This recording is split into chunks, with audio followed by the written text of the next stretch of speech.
Si estamos ahí ya en Lucas, hermanos, capítulo 22, por favor. Lucas 22. Ya conocemos este pasaje. Leo de la versión antigua, de los versículos, solamente dos versículos, 31 y 32, por favor.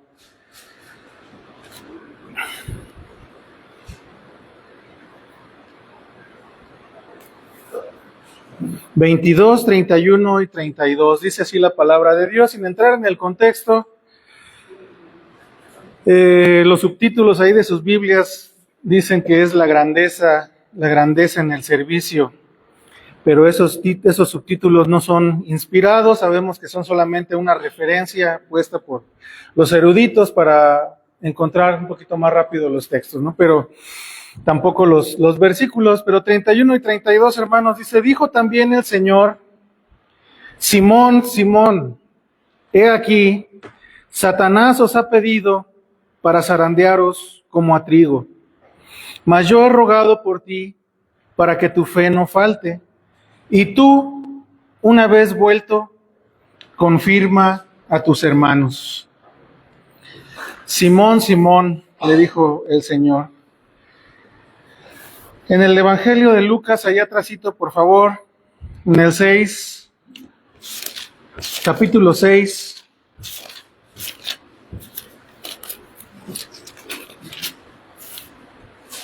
en el versículo 13, voy a leer hasta el versículo 16. Síganme, por favor, con sus vistas. Capítulo 6, versículo 16.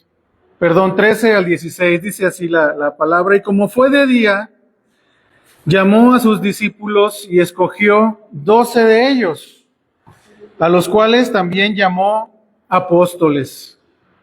A Simón, el cual también llamó Pedro, y a Andrés su hermano, Jacobo y Juan, Felipe y Bartolomé, Mateo y Tomás, Jacobo, hijo de Alfeo, y Simón, el que se llama Celador, Judas, hermano de Jacobo, y Judas Iscariote, que también fue el traidor, o el que también le entregó, dicen otras versiones. Hermanos, en los evangelios y en el libro de Hechos, en los evangelios de Mateo, Marcos y Lucas, y en el libro de Hechos, vienen listas de los apóstoles, ¿sí? Al parecer, en cada una de estas listas, bueno, vienen en orden, ¿sí? Casi siempre encabeza la lista un nombre, ¿no? El nombre de Simón, ¿sí? Este nombre siempre está al principio de estas listas. Y los eruditos han dividido, ¿no? Esta lista de los 12 apóstoles. En Hechos solamente menciona 11, ¿sí? Porque Judas ya no estaba ahí con ellos, pero la han dividido en 3 grupos, ¿sí? Dependiendo de la cercanía que se alcanza a ver en los evangelios y en el libro de Hechos, de la cercanía con el Señor Jesús, ¿no? Es más o menos así el tema que nosotros podemos ver en estas listas, pero siempre encabeza la lista Simón, ¿sí? Incluso en los mismos evangelios, en el evangelio de Juan, el mismo Juan, ¿no?, se hace llamar el discípulo amado, ¿sí? A él mismo, el discípulo amado. Sin embargo, él no encabeza ninguna de estas listas, ¿sí? No estamos hablando aquí de que algún discípulo es mayor que otro, etcétera, ¿no? Pero nosotros podemos ver en los evangelios, como vamos a ir viendo en esta introducción a las cartas del apóstol Pedro, que efectivamente hay un acercamiento muy notorio. El hecho de que el apóstol Pedro era el que era más cercano a Jesús, ¿sí? El apóstol Juan, un discípulo amado, ¿sí? Pero era una relación diferente entre Juan y Jesús y entre Pedro y Jesús. Había una relación igual para todos en el sentido de la salvación y el mandato que les había dado Jesús a sus discípulos, ¿sí? A todos ellos, ya los leímos aquí en Lucas 22. Pero, perdón, en Lucas 6, este acercamiento que había de parte de Pedro era también un acercamiento muy especial. Era un acercamiento de instrucción. Nosotros vemos como un acercamiento disciplinario, por decirlo así de esa manera, ¿no? ¿De qué tipo de disciplina? Bueno, de disciplina instructiva primeramente, lo instruye, ¿sí? Pero también lo regaña, ¿no? Es el apóstol que es más regañado en los evangelios. Eso es algo de notarse mucho aquí, ¿no? Y siempre que se habla o siempre que están interactuando los apóstoles con el Señor Jesús, Pedro sale a relucir ahí, ¿no? Por alguna circunstancia. Ahorita vamos a ver un poquito más de esto. Pero en estas listas, bueno, es notorio que siempre encabeza ahí Simón, ¿no? Al que también llamó Pedro, dice ahí en Lucas 6, Simón al que también llamó Pedro. Y si nos referimos, hermanos, a este nombre Simón, pues hay muchos nombres así, ¿no? Simón se llaman muchas personas. Es como ahorita decir, si sales aquí a la calle y empiezas a gritar, ¡Juan! ¿No? Van a salir 80, ¿no? de la calle, así. ¿Sí? Así era más o menos el nombre de Simón, Shimón, ¿no? Este nombre. Ahí en Mateo 27, 32 podemos ver, si quieren nada más anotarlos o hacer memoria de estos textos. En Mateo 27, ¿se acuerda? ¿No? Sale ahí un personaje llamado Simón de Cirene, ¿no? El que el Cireneo le llaman en algunas versiones, que le ayuda a cargar la cruz. Bueno, no le ayuda, lo reclutaron los soldados romanos. Ya iba el Señor cansado y en esto venía Simón, Cireneo, y lo tomaron y le impusieron ahí la carga de la cruz durante un trayecto, ¿no? En Lucas 7 también vemos a otro Simón, un fariseo que abrió las puertas de su casa para preparar, aderezar ahí la comida, ¿no? El Señor y sus discípulos. Mateo 13, entre los medios hermanos de Jesús, porque sí, tenía medios hermanos. ¿Qué quiere decir esto de medios hermanos? Bueno, que eran hijos de José y María, ¿verdad? Cristo, Jesús, solamente era carnalmente hijo de María, ¿no? Sabemos que fue engendrado por el Espíritu de Dios. Entonces, ahí en Mateo 13, uno de sus hermanos se llamaba Simón, ¿no? En Mateo 26 tenemos a otro personaje que se acercó a él hincado, ¿se acuerda usted? Y le dijo, Señor, si quieres, dice, tú puedes limpiarme, ¿no? Simón el leproso. ¿Sí? Incluso entre los 12 apóstoles había otro Simón. ¿Sí? Ya lo mencionamos aquí, Simón celote o celador, dice ahí en la versión antigua. Y bueno, mucho Simón, ¿no? Por todos lados. Pero este Simón, de entre los 12, era un hombre que Dios había puesto sus ojos en él para un llamado especial, ¿no? Así como sobre los 12 apóstoles, igual sobre el apóstol Pedro, pero un llamado especial, ¿no? De entre ellos, en los evangelios, vemos que al que es llamado ahí el hijo de Jonás, ¿sí? En Mateo 16, 17, ¿no? Ya lo hemos leído también, ahora que vemos lo de la iglesia, lo vimos ahí, bienaventurado eres, Simón, dice, hijo de Jonás, ¿no? A veces traducido como Juan, ¿no? Jonás, hijo de Juan. Otro nombre que también era muy común y que es traducido en las diferentes versiones de varias maneras, ¿sí? Juan también. Entonces, hijo de Jonás, ¿sí?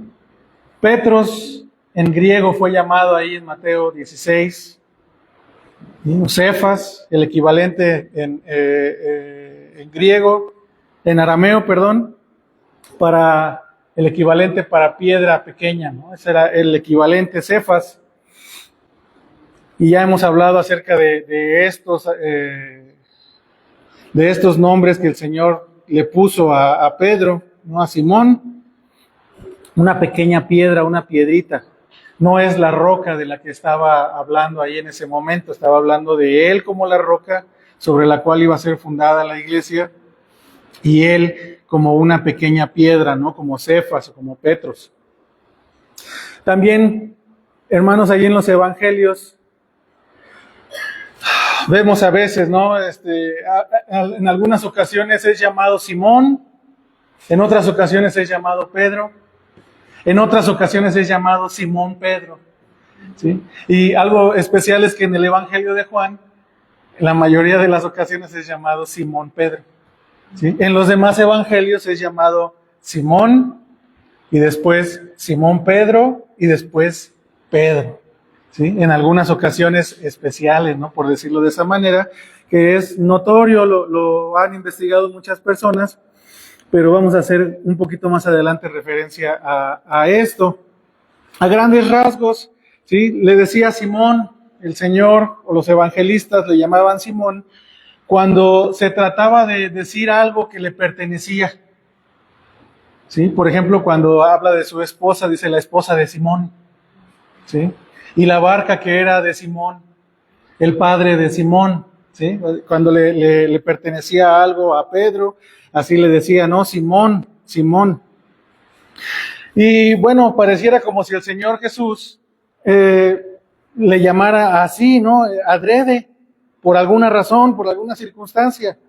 También cuando Pedro no se comportaba como debe de comportarse un creyente, ¿sí? Le llamaba de determinada manera, ¿no? Le decía Simón, ¿sí? Usted recordará en aquel programa muy famoso mexicano de hace muchos años, todavía hasta hoy es famoso por sus escándalos y todo lo demás, ¿sí? Cuando la mamá estaba enojada y le llamaba Federico, ¿no? Me dijiste Federico, ¿no? Se ponía ahí a llorar, ¿sí? Era Kiko, ¿no? Era el nombre ahí especial de esta persona, y cuando hacía algo malo estaba ahí, se le decía Federico. Bueno, cuando el Señor Jesús quería corregir algo en Pedro, le llamaba Simón, ¿sí? Simón. Vamos a ver algunos ejemplos, ¿no? Marcos, ahorita les recuerdo el texto, hermanos, es cuando los encuentra durmiendo, ¿se acuerda usted de ahí en el monte de Getsemaní? Y llega y les dice, velad conmigo, yo me apartaré, voy a orar, ¿sí? Les comenta ahí, regresa después de haber orado aproximadamente 1 hora y regresa y los ve dormidos, se aparta con 3 de sus discípulos, pero solamente se acuerda de uno. Sí, se acordó de un hombre y le dice, Simón, ¿no has podido velar 1 hora? ¿Sí? Le regaña diciéndole, ¿no? Que 1 hora no había podido velar. En otra ocasión le comenta a él, ¿no? Cuando él después de haber hecho su declaración maravillosa, ¿no? Que también ya hemos visto, que preguntaba el Señor que quién era él, ¿no? Que quién era él, y él fue el que declaró, si tú eres el Cristo, el Hijo de Dios, ¿no? Bueno, después de estas cosas, el Señor Jesús le regaña, ¿no? Después de su declaración, porque les dice que tiene que ir, que tiene que morir, y Pedro, con su ímpetu, le empieza a reconvenir, ¿no? Y dice, esto nunca te pase, ¿sí? Que nunca tal cosa te acontezca. Y el Señor le frena y le dice, aléjate de mí, Satanás, ¿verdad? Le regaña. También en Lucas 22, ¿no? Le dice a él, dice, Simón, Simón, Simón. Dice Satanás, he aquí, dice Satanás, os ha pedido para zarandearos como a trigo. No, vemos que cada situación en la que Pedro iba a ser enseñado de alguna manera era llamado Simón, ¿sí? Lucas 5:5, ahí adelantito estábamos en Lucas.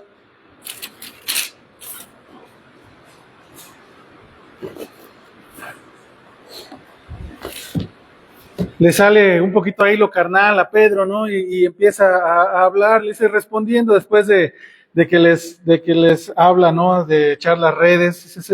Respondiendo, Simón le dijo, maestro, dice, toda la noche hemos trabajado y nada hemos pescado. Y después de haber recibido la instrucción del Señor, dice, boga mar adentro y echa la red otra vez, ¿no? Para pescar. Ya bien regresado, no habían pescado nada. Respondiendo Simón, le dice, maestro, toda la noche hemos estado trabajando y nada hemos pescado. Mas en tu palabra echaré la red. ¿Sí? O sea, te voy a obedecer, pero si no resultaba el asunto, ¿qué creen que iba a pasar? ¿Qué le iba a decir Pedro ahí? Te estoy diciendo, ¿verdad? Ya habíamos ido ahí, ¿no? Y habiéndolo hecho, dicen, encerraron gran cantidad de peces y su red se rompía, ¿no? Nos brincamos al 8. Viendo esto, dice Simón Pedro, cayó de rodillas, cambia, ¿verdad? Simón Pedro cayó de rodillas ante Jesús, diciendo, apártate de mí, Señor, porque soy hombre pecador. No reconociendo el señorío de Jesús en la naturaleza y bueno, reconociéndole que es Señor sobre el pecado, que es santo para estar delante del pecado. Cambia el nombre, ¿no? Simón dice que ya habían ido y después dice Simón Pedro cayó de rodillas, ¿no? Y le dijo, Señor, aléjate de mí, que soy hombre pecador. Y bueno, todo esto ya lo comentamos, ¿no? Anticipando la negación de Pedro. Le decía Simón, Satanás os ha pedido para zarandearos. Es notorio, ¿no? Cuando él va a enseñarle algo a este hombre o va a reconvenirle algo. Y hermanos, el cristiano moderno, desde los púlpitos modernos, ¿no? Muchas veces prejuiciados por la influencia de la Iglesia católica romana específicamente, ¿no? Y del falso papado de Pedro, ¿no? Y de la sucesión apostólica, etcétera, todo este asunto. Es algo que causa a veces temor en los predicadores, ¿no? O sea, se toma a Pedro y parece que se le quiere esconder así de atrás de las páginas de la Biblia, ¿no? Pero es real, hermanos, este acercamiento que tenía Pedro con el Señor, ¿sí? Y en cierto modo nosotros podemos ver que él era un líder para los demás apóstoles, ¿sí? Le seguían a él, le siguieron en la barca, ¿no? En el pasaje que acabamos de ver, ¿sí? Cuando le habla al Señor Jesús que está en el mar, le dice, ¿eres tú? ¿De verdad eres tú? Dice, si eres tú, déjame que vaya, ¿no? Y camine sobre el mar y llegue hasta ti, ¿no? Parafraseando todo este asunto. O sea, él era el que siempre estaba adelante, el que siempre quería, no porque, no, yo, sí tenía un ego medio elevado, ¿no? Inflado, pero en toda su vida nosotros podemos ver este asunto en Pedro, ¿no? Él era impulsivo, fuerte, pues un líder, ¿no? Un líder nato. Hay un libro muy interesante, ¿no? Acerca narra de los 12 apóstoles, ¿no? De 12 hombres comunes y corrientes, se llama, del pastor MacArthur. Pero ahí narra muchos acontecimientos acerca de Pedro y cómo fue forjando su carácter, ¿no? El Señor. Aquí solamente vamos a ver, hemos estado viendo algunas cosas para adentrarnos en el tema, ¿sí? En los evangelios, hermanos, nosotros vemos a Simón Pedro, ¿no? Bastante inestable, bastante aguerrido, pero así como sin pensar las cosas. O sea, yo hago esto, yo no te voy a negar, yo voy, ¿no? Todo eso que le causó a él un tropiezo, a él mismo. Pero no debemos equivocarnos pensando que terminó así su vida. Nosotros vemos estas cartas, que las cartas de Pedro son cartas tempranas, no son las últimas cartas que escribió o las últimas cosas que escribió el apóstol Pedro o lo último que hizo, ¿no? O sea, hay más cosas, ¿no? Pero en el año 45 aproximadamente están fechadas las cartas del apóstol, algunos otros más cerca de la destrucción de Jerusalén en el año 60. De todos modos son cartas que no son muy tardías en ese sentido, las cartas del apóstol Pedro. Y en los evangelios sí lo vemos así. Lo vemos de un carácter impetuoso, fuerte. Yo creo que le tenían miedo los otros apóstoles, ¿no? A excepción del apóstol Juan, ¿no? Que vemos ahí que eran conocidos de mucho tiempo, trabajaban juntos, seguramente vivían cerca, ¿no? Pero eso lo estoy solamente suponiendo por la escritura, ¿no? Que dicen que trabajaban juntos ahí en el mar. Y él tenía tanta confianza con Jesús que él mismo, ¿no? Trató de censurarle, ya lo leímos, ¿no? Le reprendió el Señor Jesús y le dice Satanás al mismo tiempo, ¿no? O sea, quítate de delante de mí, Satanás. Imagínense si fuera sentiditos así como lo somos nosotros ahora, ¿verdad? Pues ya me dijo el diablo, no, ya me voy. Se iba uno de ahí. Sin embargo, hermanos, todas estas cosas después en sus cartas el apóstol Pedro dice, las aflicciones, las pruebas, los tropiezos son para santificarnos y son para aprender a amar más al Señor, a amar a la iglesia, para crecer en santidad, ¿no? Todas estas cosas sirven. Entonces, cuando algo así a nosotros de manera personal nos sucedan, debemos de tomarlo así, no justificando nuestro pecado, sino aprendiendo de nuestro pecado, ¿no? Pidiéndole al Señor que nos lleve a la búsqueda del arrepentimiento, a la búsqueda de la santidad, a parecernos más a nuestro Señor Jesucristo.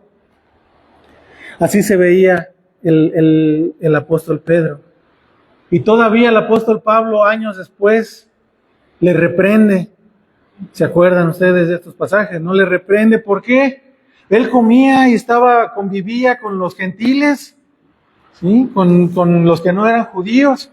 Pero cuando venían estos cuates, los judaizantes, se apartaba, ¿no?, con ellos, y ya no comía con los gentiles y comía con ellos y les hacía el fuchi, ¿no? Así, Entonces, hermanos, cayó nuevamente. El apóstol Pablo dice, le enfrenté cara a cara y le reprendí, dice, porque era de condenar. Era de condenar, era hipocresía. ¿Sí? Y esto no le quita la autoridad a Pedro de ninguna manera. La palabra de Pedro, ¿por qué? Porque la palabra de Pedro que nosotros vemos en la Escritura es la palabra de Dios inspirada. ¿Sí? Cuando el apóstol Pablo narra la reprensión de Pedro, es palabra de Dios inspirada. Pero las cartas del apóstol Pedro son la palabra de Dios. Entonces, bueno, así cayó en la trampa de los judaizantes, ¿no? Sin embargo, él fue tratado de la manera que estamos platicando por nuestro Señor Jesucristo, ¿no? Contrarrestando su carácter, limando las asperezas, ¿no? Dice un hermano, quitándole todo lo que no se parece a Cristo. Así el Señor trata con cada uno de nosotros.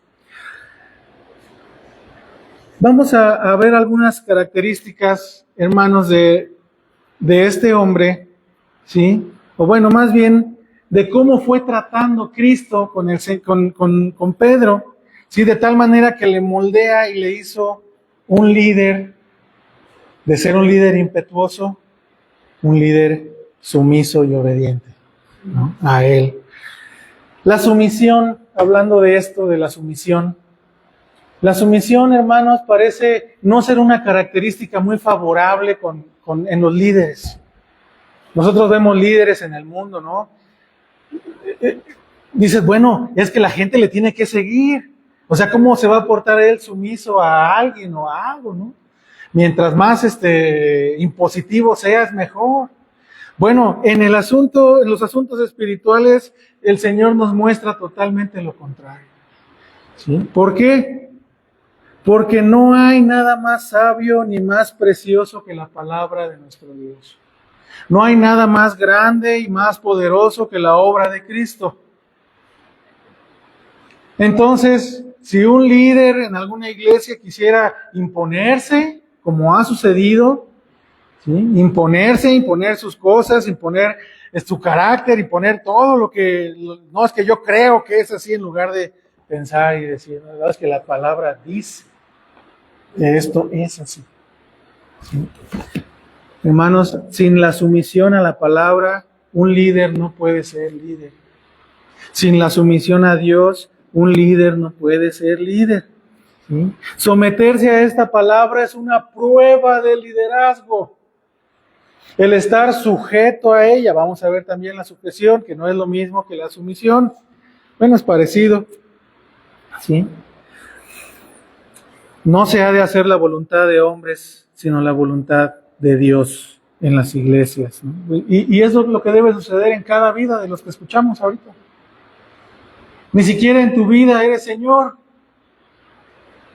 Tienes ciertas libertades y potestad y poder, de decisión, pero el Señor debe de gobernar nuestras vidas. Y debemos ir, como vamos a ver que nos enseña el Señor Jesús, de una manera voluntaria, someternos a Él, ¿sí? Le da una lección valiosa de esto, ¿no? Mateo 17. Son textos que ya tenemos por ahí vistos. 17, versículo 24 dice: cuando llegaron a Capernaum, vinieron a Pedro los que cobraban el impuesto, ¿no? Los dracmas, y le dijeron: ¿vuestro maestro no paga las 2 dracmas? Siempre las preguntas de estas personas eran con jiribilla, ¿no? Todas estas preguntas eran con el afán de poner tropiezo a los apóstoles, a Cristo, ¿no? Para atraparle en alguna cosa que estuviera mal. ¿Sí? Su maestro no paga las dracmas, las 2 dracmas. Y él, muy seguro, ¿no? Como siempre, sí paga. No, sí paga las dracmas. Y al entrar en la casa, Jesús le habló primero.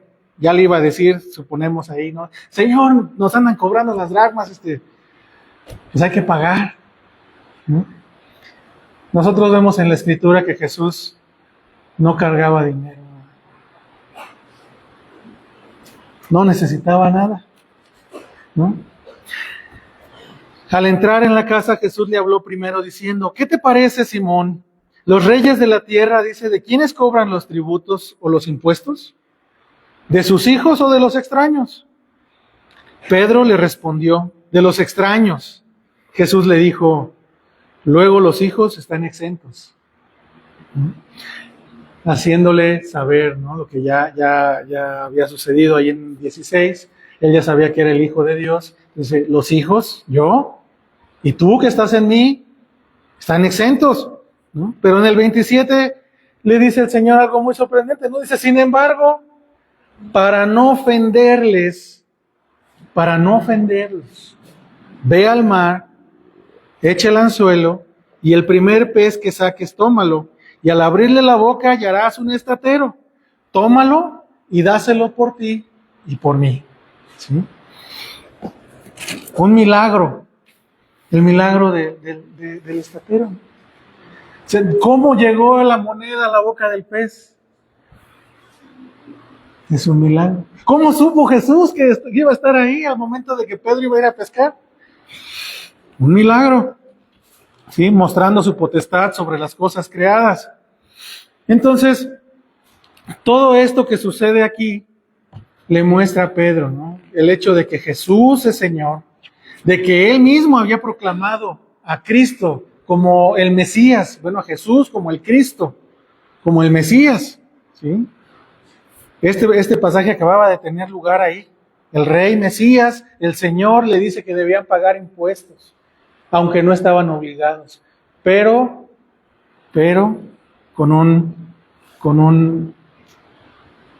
era el blanco, ¿no? El no ofenderles ni escandalizarlos, era el propósito del Señor al pagar el impuesto, aunque no debía de hacerlo, ¿sí? Así dice el versículo 27, ¿no? Él tenía toda la autoridad, sobre todo en esa área. ¿Sí se acuerdan para qué eran estos impuestos? Estos impuestos eran para el mantenimiento del templo, ¿sí? Y él había dicho también, ¿no? Que decía, mira la grandeza del templo, ¿no? Dice, derríbenlo y en 3 días lo levantaré, ¿no? Se refería a sí mismo, pero estaba mostrando la autoridad nuestro Señor Jesús.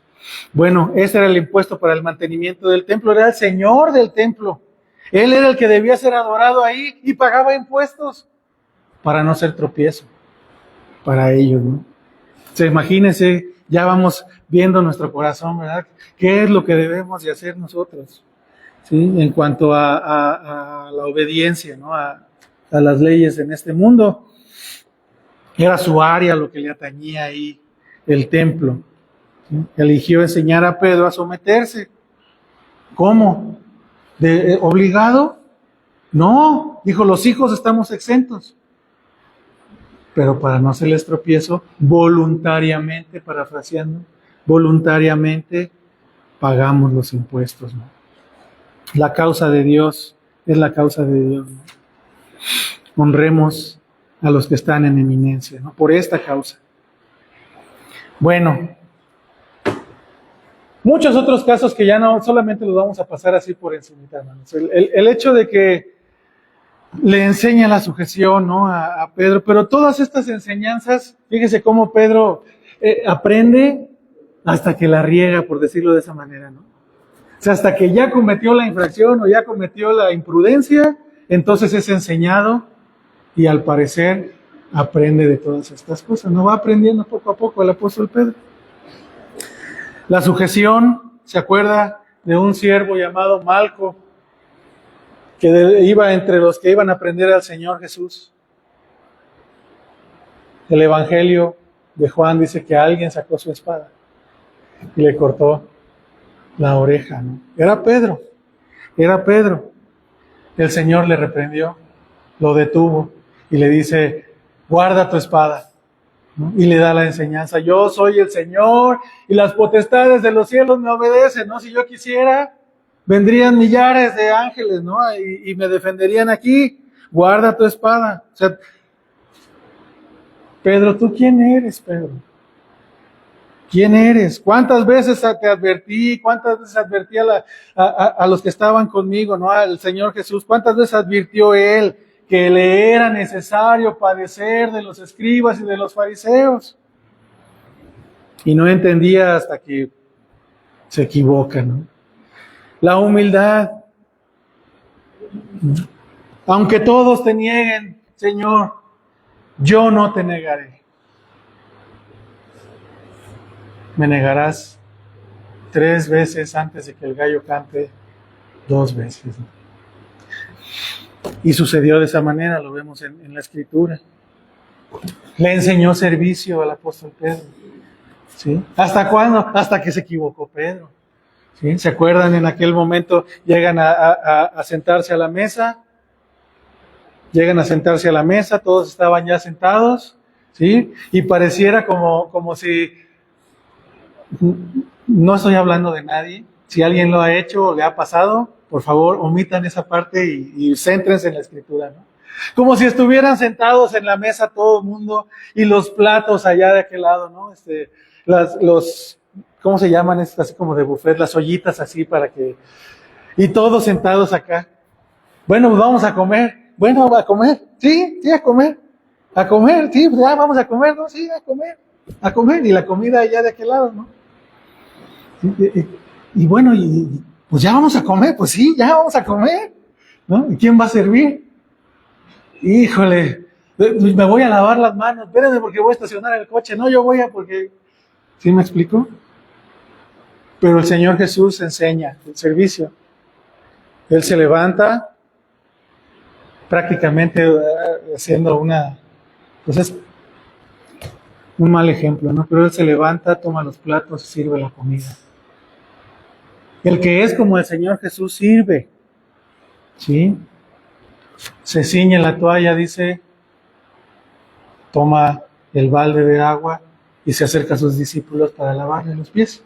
Era la costumbre que antes de sentarse a la mesa, la servidumbre de la casa, por cortesía del anfitrión, tomaba los pies de los visitantes, los lavaba para que pudieran sentarse a la mesa, porque no eran sillas así, ¿sí?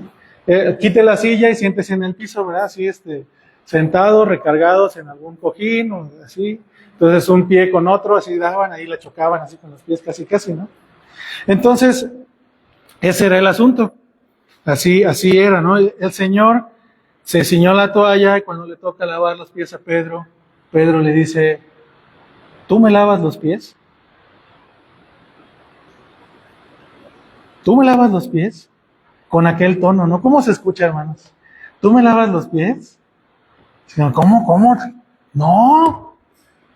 Si no me puedes lavar los pies, hasta que le explica, lo reprende, le dice, es necesario. Hablando de una forma espiritual, pero trayéndolo al servicio en este mundo. Si nosotros podemos servir mucho en oración, servir mucho en meditación, ir caminando y hablando con el Señor, orando, todas las cosas, pero si llegamos a un lugar y no somos capaces de levantar una basura, no somos capaces de, hermanos, de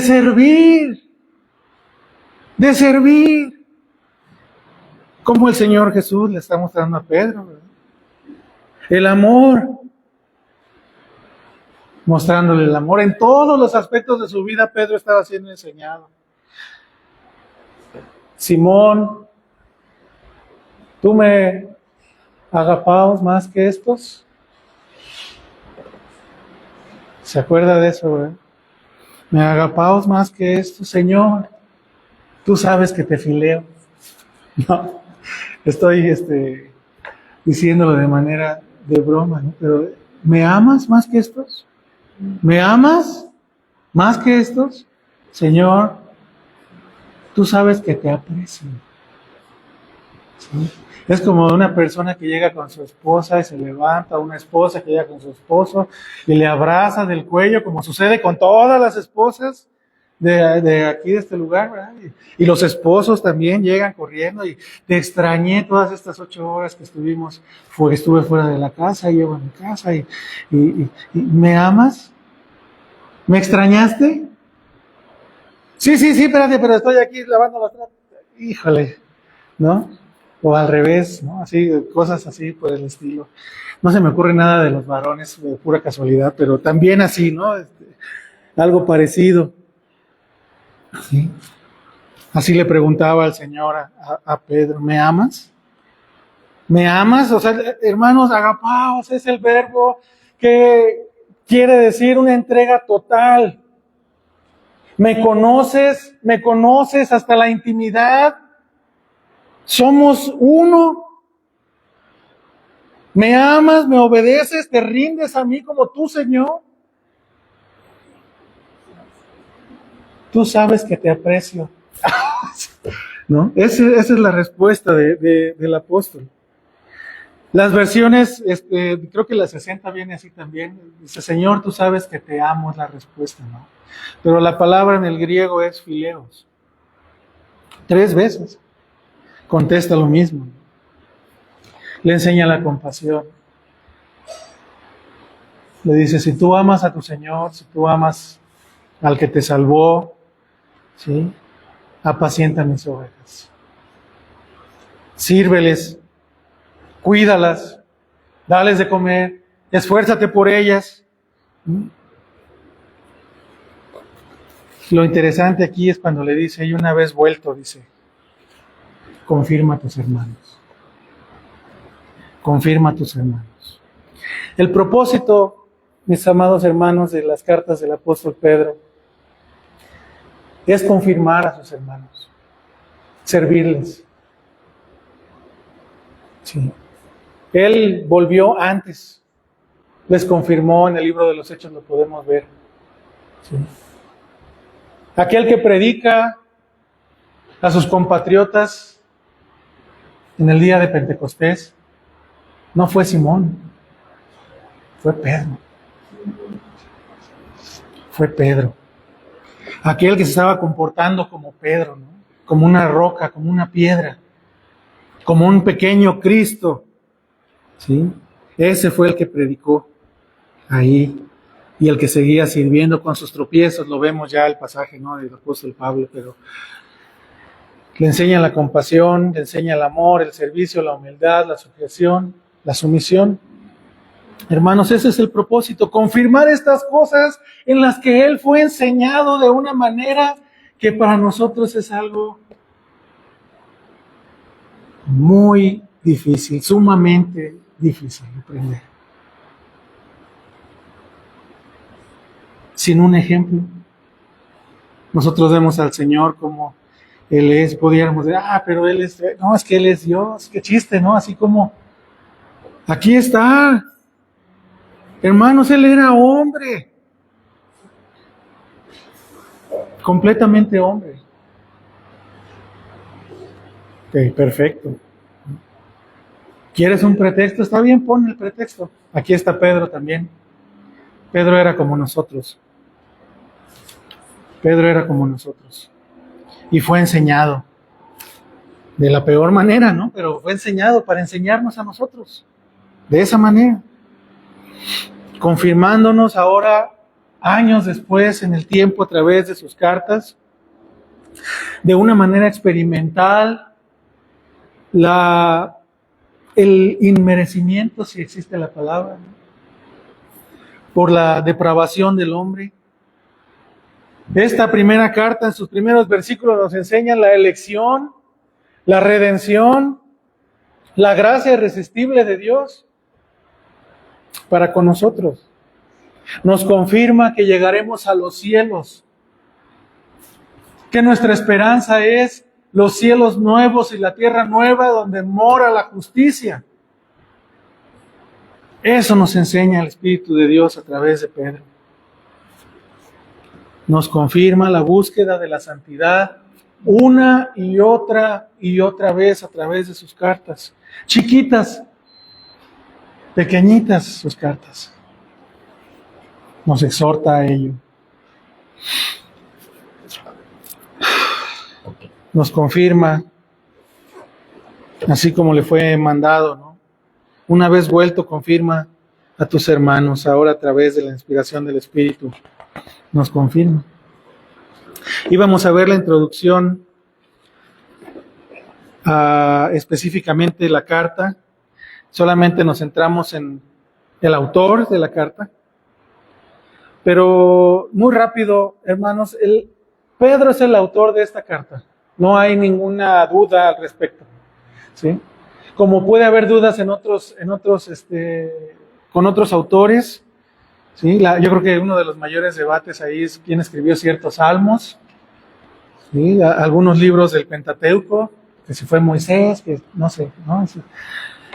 La carta de los Hebreos es ha habido debate desde hace muchos años acerca de si fue el apóstol Pablo, si fue algún otro. En fin, estas cartas de Pedro no hay duda que las escribió él, ¿no? Los historiadores toman estos escritos y han dicho, son auténticos, son veraces, los escribió el apóstol Pedro. Uno de ellos es un historiador que se llamaba Eusebio, ¿sí? Él decía, ¿no?, que todos habían reconocido y aceptado sin ninguna controversia esto. Lo único que había ahí debate es en las fechas en las que fueron escritas. Pero esta epístola, hermanos, si va por favor ahí a Primera de Pedro, por favor, vamos ya introduciéndonos y llegando al final para las siguientes semanas entrar de lleno en esto. Puede leer usted ahí el título, dice la primera epístola universal, ¿sí? En algunas dice de Pedro apóstol, en la mayoría dice de San Pedro apóstol. General o universal o católica, no es lo que significa católico, es universal, porque no fue escrita a una iglesia particular como las epístolas del apóstol Pablo, ¿sí? La epístola a los Efesios, a los Corintios, ¿sí? Sino que fue abierta, esta carta abierta, ¿no? Lo que, hermanos, hace que nosotros podamos abrazarla, ¿no? Con mucha confianza. Todas ellas, pero en algunas trata problemas específicos. El apóstol Pedro trata de su vida y de sus problemas con todo esto que les estoy diciendo. Y él nos está diciendo a través de sus cartas, estoy seguro que ustedes están pasando por estas cosas, ¿sí? Por desamor, ustedes están pasando por persecución, por necesidad, ¿sí? Una carta general, abarca muchas cosas. No es dirigida a ninguna iglesia específica, a un número de cristianos dispersos, ¿sí? Nosotros sabemos que el apóstol Pablo era el apóstol a los judíos, ¿sí? Y que el apóstol a los gentiles, el apóstol Pablo, ¿no? Así mandados, hermanos, pero entre estos judíos había también muchos gentiles, ¿sí? Entre los de la dispersión, ¿sí? Como decíamos hace ratito, no se sabe exactamente cuándo se sitúa, cuándo se escribe esta carta, y hay más cosas, ¿no? Ahí en el 5:13 de Primera de Pedro, él dice que es escrita en Babilonia. Esta carta fue escrita en Babilonia. Y también hay un debate acerca de esto. La verdad es que no nos interesa tanto dónde fue escrita la carta, ¿no? El debate se centra en que Babilonia era la capital, ahí el centro de Asiria, ¿sí? Muy lejos. Otros dicen que, bueno, hay el doctor Gill, que escribe el Tratado de la Justificación. Él dice que no deberíamos de dudar acerca de esto y que fue escrita en Babilonia. Así lo dice él, así de plano, de una manera tajante. Sí, pero muchos otros comentan que era como un código que hablaban acerca de que Babilonia era Roma, ¿sí? Para no poner en peligro a la iglesia de Roma por el tiempo que era el tiempo más o menos de Nerón, por ahí, el año 50 y tanto, 61, ¿no? Los tiempos de donde estaba Nerón. Pero sí, algunos de manera tajante dicen una cosa, otros otra cosa, que no podía haber sido ahí la metrópoli, ¿no? de Caldea, de Asiria, que era muy, muy lejano.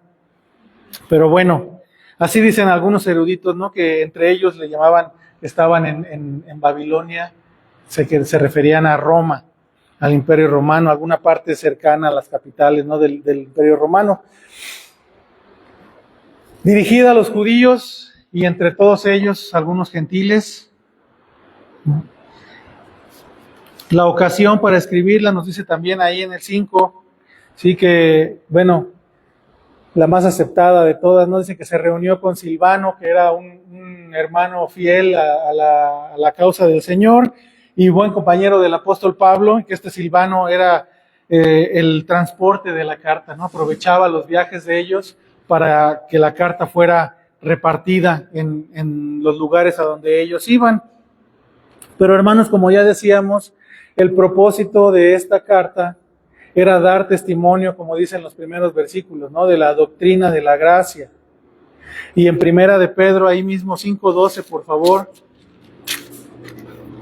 Por Silvano, dice el hermano fiel, según yo pienso, os he escrito brevemente, amonestándoos y testificando, dice, que lo que ha escrito, todo lo que escribió, es la verdadera gracia de Dios en la cual estáis. ¿Sí?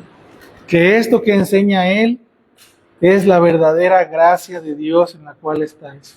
Conforme vayamos avanzando en estos textos, vamos a ir viendo qué gran similitud entre las enseñanzas de Pedro a los judíos y del apóstol Pablo a judíos y a gentiles. Las mismas enseñanzas, con otras palabras, con otro carácter, con otro temperamento, pero el mismo espíritu inspirando a estas dos personas para escribir estas cartas. Muy bien, hermanos, pues solamente nos resta decir, ya no vamos a entrar en la carta, pero 3 comentarios como a manera de aplicación. El primero es que el apóstol Pedro, como dice ahí, sí, en el versículo 1, Primera de Pedro 1, habla y empieza a decir, Pedro, apóstol de Jesucristo, a los expatriados, no a los extranjeros, esparcidos en el Ponto, en Galicia, en Capadocia, en Asia, en Bitinia. A todos estos, el versículo 2 es elegido según la presciencia de Dios Padre, en santificación del Espíritu para obedecer y ser rociados con la sangre de Jesucristo. Gracia y paz os sean multiplicadas. Qué manera de empezar la carta, hermanos.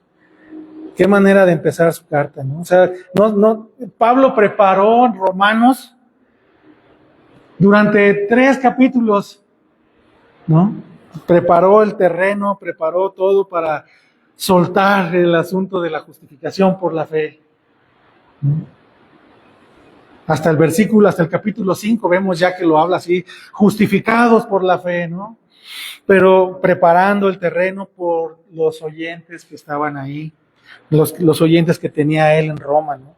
Aquí el apóstol Pedro entra de lleno en su tema y habla a los expatriados, ¿no? A la tierra.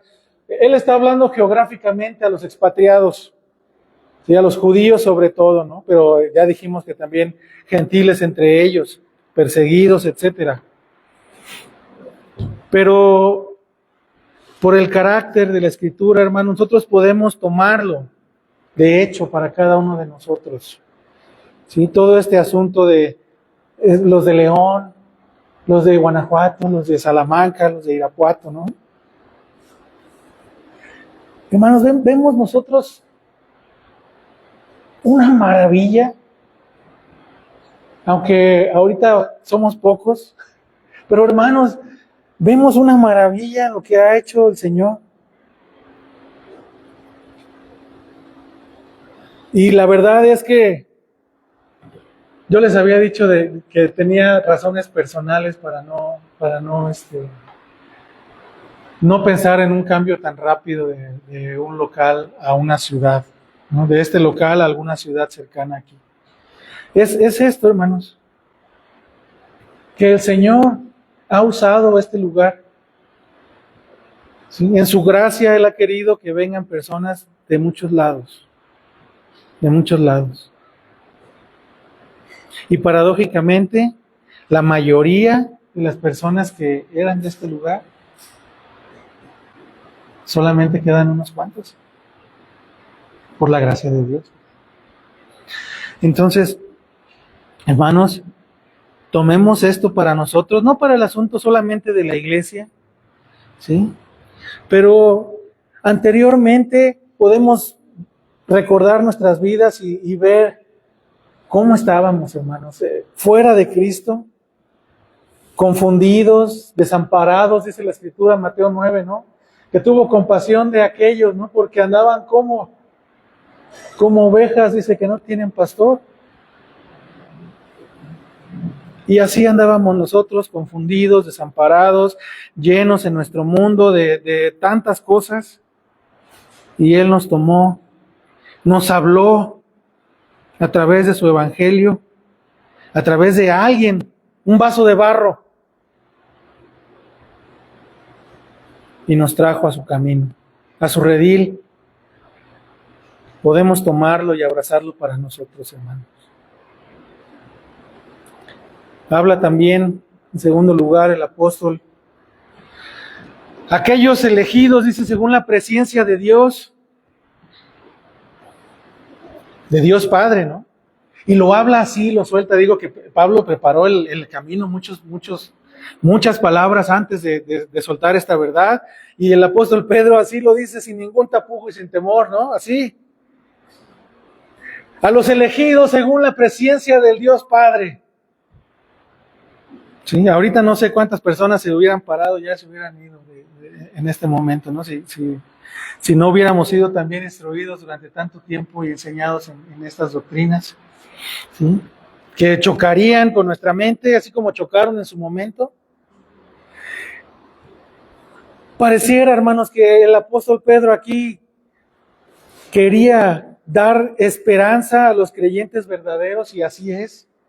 Al creyente verdadero le dice, tú, creyente verdadero, tú fuiste elegido según la presencia del Dios Padre. Y al mismo tiempo, sin ningún temor ni tapujo, hermanos, pone a temblar la soberanía del Dios verdadero a todo este mundo, ¿no? Mostrándole su soberanía en la salvación y en la elección, mostrándole que Él es el Rey y que hace lo que quiere con lo que ha hecho, con lo suyo, que ha creado, que ha legislado, haciendo patente su poder sobre todas las cosas, sobre todas las decisiones, sobre todas las voluntades, sobre la suya, sobre la mía y sobre la de todo este mundo creado. La soberanía de Dios. Y a cualquiera que no lo había escuchado mencionar, podemos decirle con certeza, a manera de pregunta, ¿crees todavía, después de estas cosas que has escuchado durante mucho tiempo, poco tiempo, estos destellos, ¿no? de los que has escuchado hablar probablemente, de la soberanía de Dios y sobre la salvación de las almas, que aún puedes escogerte a ti mismo como salvo? ¿O no hemos escuchado tantas veces que el Creador y el dueño del universo decide sobre las vidas de todos? Que su bondad y su poder tiene como límite solamente su decisión. Su poder es ilimitado y es para siempre. Su decisión es la que limita su poder. Su decreto limita su poder, ¿no? Deberíamos, hermanos, no como muchas personas en algún momento yo lo pensé. Entonces, lo que yo haga no vale nada. ¿Qué clase de Dios me estás hablando? Si no respeta la decisión de los hombres.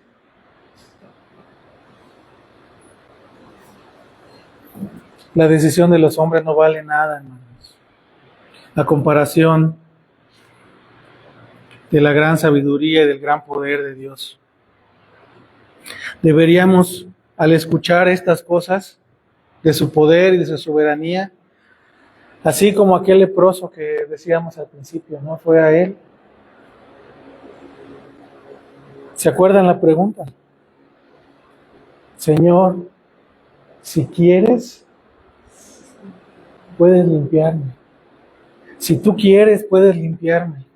Nosotros sabemos que Él es poderoso para limpiarnos, para darnos la fe, para darnos una mayor entrega, un espíritu más fuerte. ¿Vamos así a Dios? Arrodillado delante de Él. ¿Crees? Ve a Él para salvación, para fortaleza, para sabiduría, para cada cosa que necesitemos. Y por último, hermanos, quería el apóstol Pedro que viéramos la grandeza ahí en el versículo 3. Bendito el Dios y el Padre de nuestro Señor Jesucristo, que según su grande misericordia nos ha regenerado en esperanza viva,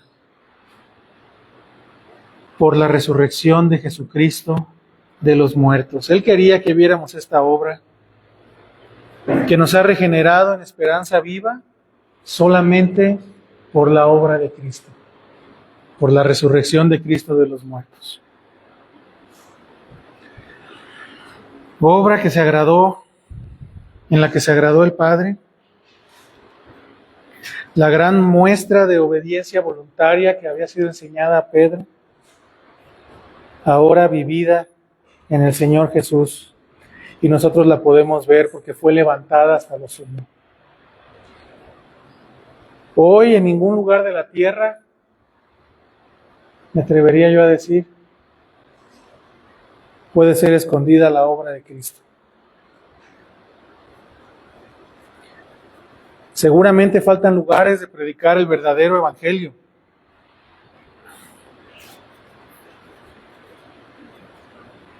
Pero hermanos, la obra de Cristo vino a partir el tiempo, la historia y por la gracia de Dios también nuestras vidas, nuestra alma.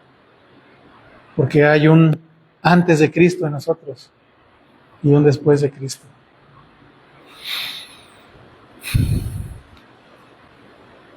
Así dice el Salmo, ¿no?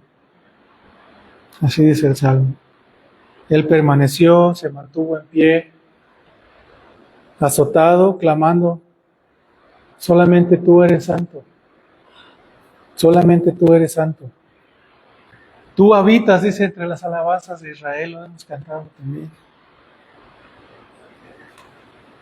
Me han rodeado muchos toros, toros fuertes de Basán, dice Salmo 22. Me han cercado, abrieron sobre mí su boca como león rapaz y rugiente. Termina diciendo en el versículo 25, después de todas estas cosas, dice, de ti será mi alabanza en la gran congregación. Mis votos pagaré delante de los que le temen.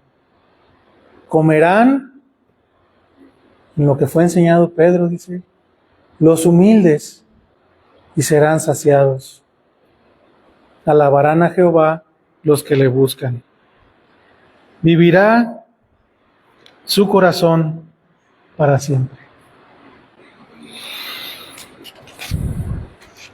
Bueno, esta fue, hermanos, solamente una pequeña introducción. Hay muchas más cosas que hay que decir acerca de Pedro. Pero no es la persona de Pedro la que estamos alabando el día de hoy. Es la persona de nuestro Señor Jesucristo. Él hizo toda esa obra en Pedro. Por Él fue elegido. Por Él fue enseñado. Por Él fueron escritas esas palabras para nosotros.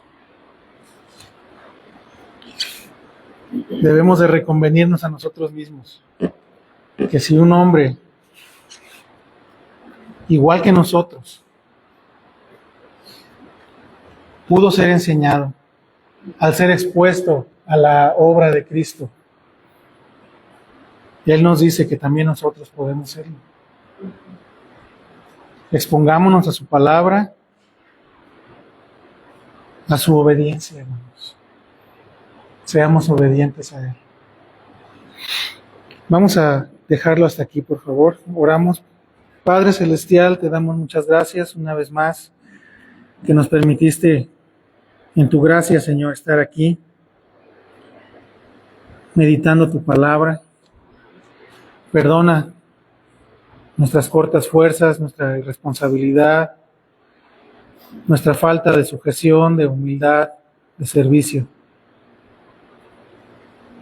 Con temor te lo decimos, Señor, te lo pedimos.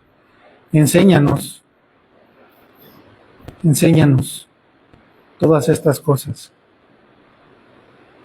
Y vemos que lo haces a través de tu vida y a través de la vida de tus apóstoles, que está registrada en nuestras Biblias. Te agradecemos por ello y te alabamos y bendecimos tu nombre, rogándote que cada día nos ayudes a ser más parecidos a tu Hijo Jesucristo. En Él nos dejamos el día de hoy para tu alabanza y te rogamos que estas cosas sean una